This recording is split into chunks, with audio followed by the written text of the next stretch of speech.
मालूमात देते हैं जी। सल्लु अलल हबीब सल्लल्लाहु तआला अला मुहम्मद सल्लल्लाहु अलैहि वसल्लम। बालों के हवाले से पूछा गया कि बाल जो है वो रूखे बालों का आसान इलाज के बाल बेहतर हो जाए, तो इसके लिए आप एक ऑयल, वैसे तो यही है कि आप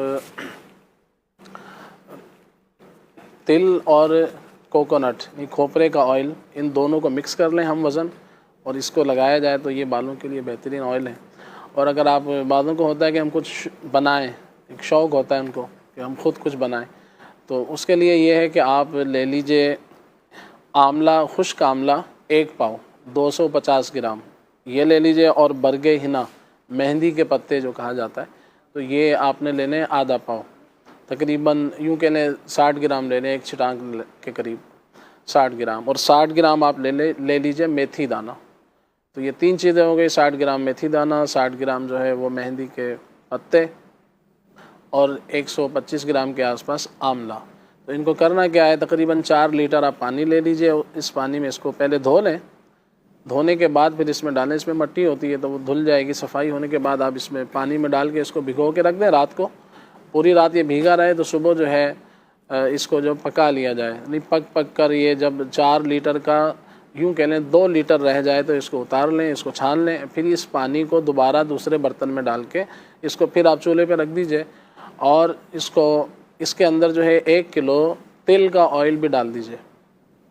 तो इसको फिर पकने दीजिए, थोड़ा जब ये पकेगा तो पक कर पानी जो है वो खुश्क हो जाएगा, पानी जल जाएगा और सिर्फ ऑयल रह जाएगा।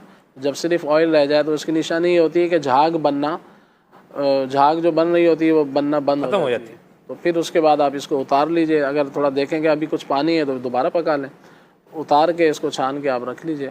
तो ये बालों के लिए इंशाल्लाह मुफीद तेल रहेगा, वो घर में बना सकते हैं। आवाज़ के हवाले से था कि आवाज़ नहीं खुलती है, तो इसके लिए है कि बाकायदा किसी आप अच्छे डॉक्टर को या हकीम को दिखाएं कि वो सारे मामलात को देखें कि आया कि वजह क्या है।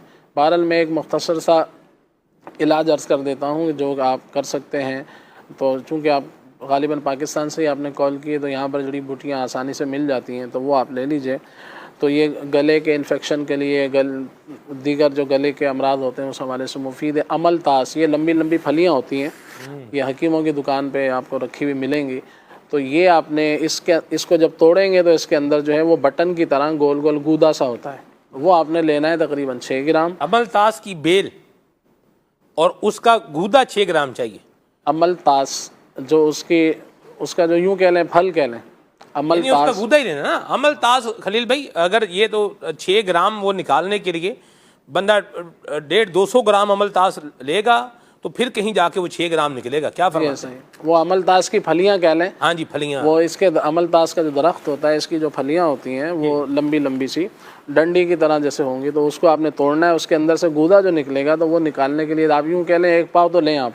सही, अच्छा 1 पाव लेंगे तो 6 ग्राम निकलेगा तकरीबन, उसमें 6 ग्राम निकल ही आएगा, इससे ज़्यादा थोड़ा सा निकल आएगा। सही। वो 6 ग्राम आपने, वो उसके जो अंदर से बटन ब्लैक ब्लैक से निकलेंगे उसको गूदा कहते हैं, तो वो आपने लेना है 6 ग्राम।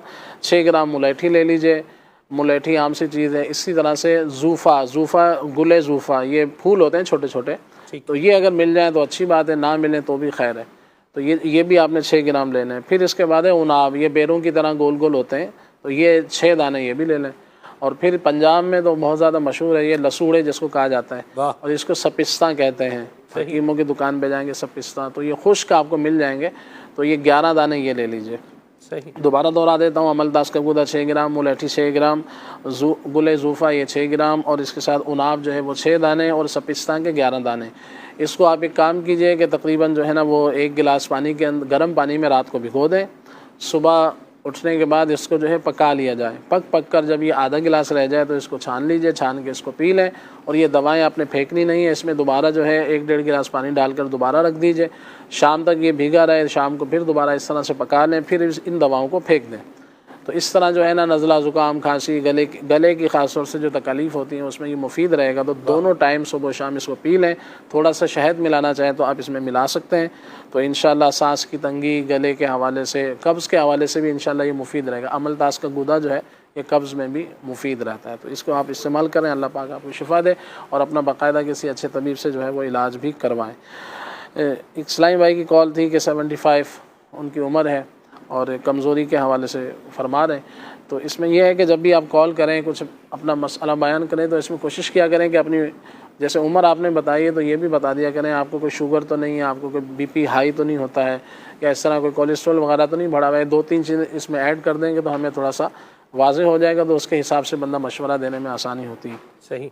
बहरहाल आप जो है वो एक, चूँकि सर्दी का मौसम है तो इसमें अगर शुगर नहीं है आपको, अल्लाह करे ना हो, तो फिर आप ये लड्डू बना के आप रख लें घर में, तो ये बच्चे भी खाएं, बड़े भी खाएं, आप भी खाएं, सब खा सकते हैं इसको।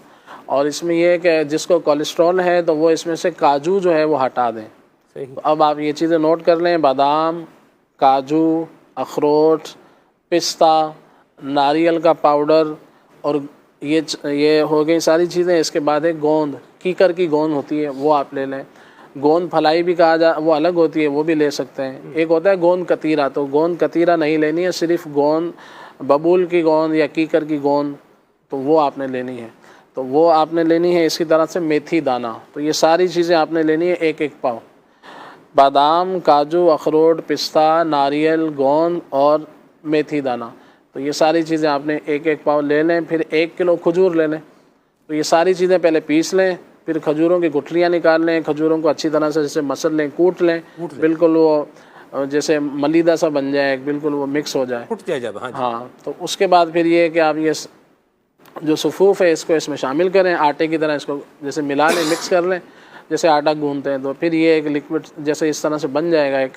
तो फिर इसके बाद छोटे छोटे अपने हिसाब से इसके लड्डू बना लें, और 1 लड्डू सुबह खा लें, 1 शाम खा लें, तो इंशाल्लाह ताकत भी रहेगी। और यूँ इस अंदाज़ पे जैसे बात हो रही थी कि बच्चों को शहद कैसे पिलाएं, तो यही है कि कुछ अच्छे अंदाज़ पर जो है ना वो शहद पिला दिया जाए। तो जिस तरह ये लड्डू बना रहे हैं वैसे अगर बच्चे बादाम नहीं खाते हैं, चलो इस तरह से खा लें, तो यूँ जो है वो आप इस्तेमाल कर लें। गोंद को चाहें तो आप भून भी सकते हैं, थोड़ी जो गोंद है उसको पीसने से पहले थोड़ा सा 1 चम्मच उसमें देसी घी का डालें और उसको अच्छी तरह से भून लें, तो वो फूल जाएगी। फूलने के बाद अच्छी तरह से पिस भी जाएगी, मुफीद भी मज़ीद वो हो जाएगी। तो इस तरह जो है आप बना के रख लें, अल्लाह ने चाहा तो इंशाअल्लाह अज़्ज़ व जल फ़ायदा हासिल होगा और ताकत भी आएगी, और ये सर्दियों के एतबार से भी इंशाअल्लाह बेहतरीन रहेगा। लड्डू तो खलील भाई किसी दौर में मोती चूर के लड्डू होते थे, और एक लड्डू, एक और किस्म के लड्डू भी होते थे नान भाई, वो अब मैं उसका नाम मेरे दिन में नहीं आ रहा, वो बनते थे, वो बड़े सारे लड्डू होते थे, वो यानी बड़े साइज़ के होते थे, वो शादियों में बिलखुसूस वो बनते थे। और पहले रिवाज भी था कि शादियों में जो है ना पूरी उसकी वो एक टोकरी जो है वो भेजी जाती थी, और फिर वो घरों में लोग जो है भेजते थे लड्डू, उसके लिए भी लफ्ज़ लड्डू इस्तेमाल होता था।